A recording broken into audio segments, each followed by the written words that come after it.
Mais c'est Ousmane Sonko qui l'a battu. D'accord. Moi, mon union, on a tous ces mangas.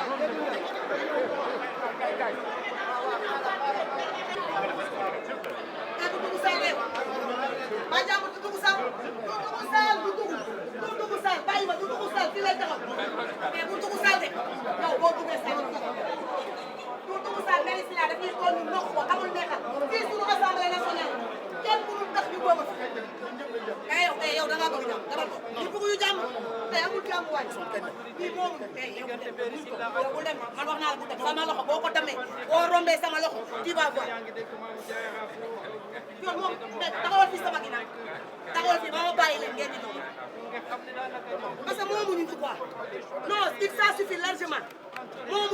Il ne suffit pas de tenir ay loi yoo xamante ne kenn dootul wax kenn dootul def commencé guñu kii di génn fee di saaga nit di wax ah.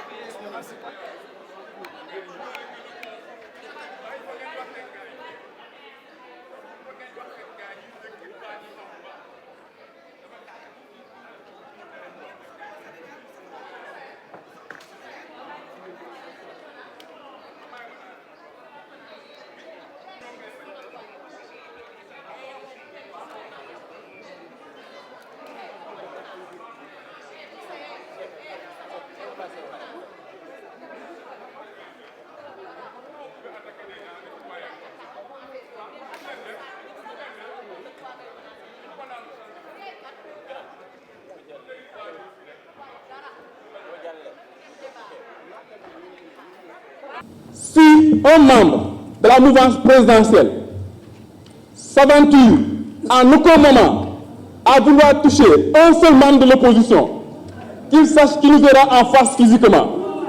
Et cela, je voudrais, Monsieur le Président, que vous preniez les mesures nécessaires. On n'acceptera plus de venir ici que des gens payés complotent pour attaquer physiquement à des collègues. Et je le dis, si Mbéry Sylla était là, on gère son cas bien fait, vite fait. Si Mbéry Sylla était là, on allait gérer son cas rapidement. Et si vous ne prenez pas des mesures par rapport à cet acte que Mbéry Sylla a posé aujourd'hui, nous allons tirer toutes les conséquences. Ça, je le dis. Encore une fois, je répète et je réitère ici dans la salle. Si un député de l'opposition est pris en apartheid, on va le gérer à notre manière. Encore une fois, Monsieur le Président, Monsieur le Président, Monsieur le Président, vous êtes témoin de cet acte. Que les mesures disciplinaires soient prises contre Mbéry Sylla. si des mesures disciplinaires ne sont pas prises contre Mbéri Sylla, sachez que nous riposterons vigoureusement contre Mbéri Sylla. Nous riposterons vigoureusement contre Mbéri Sylla.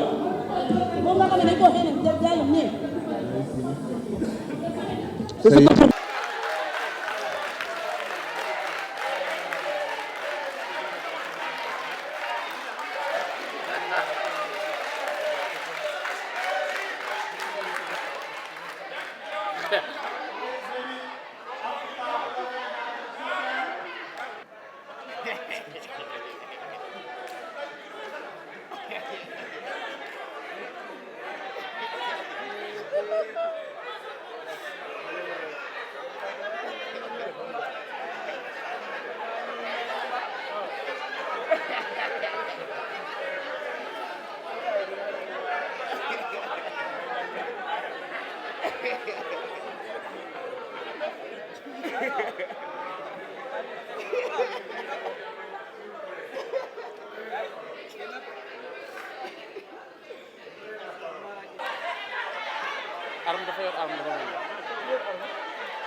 Article 53 nee na le président virgule seul virgule à la police de l'Assemblée il est chargé de veiller à la sûreté intérieure de l'Assemblée bon lii xew sama yëf la man en tant que président de l'Assemblée nationale parce que assemblée la xew bàyyi leen ko ci sama loxo incha allah ni ñu ko war a gérer danañ ko gérer du fi am benn demande dañ ko gérer ni ko règlement intérieur bi déggale dañ ko gérer.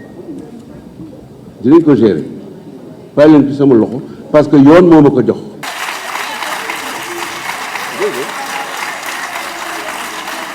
Bon. Je vous prie de bien vouloir vous asseoir. Nous allons passer au second texte.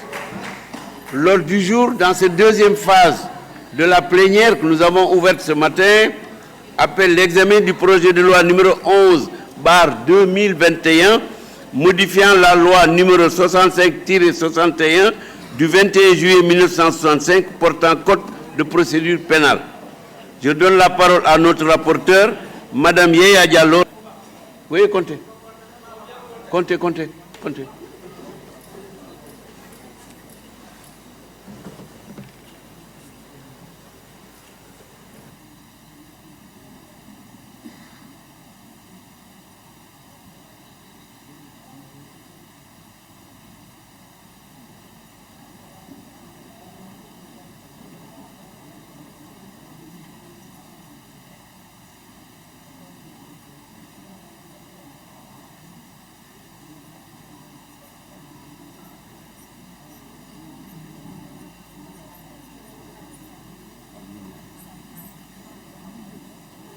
70.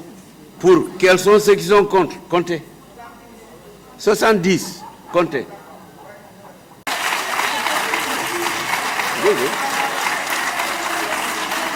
Bon.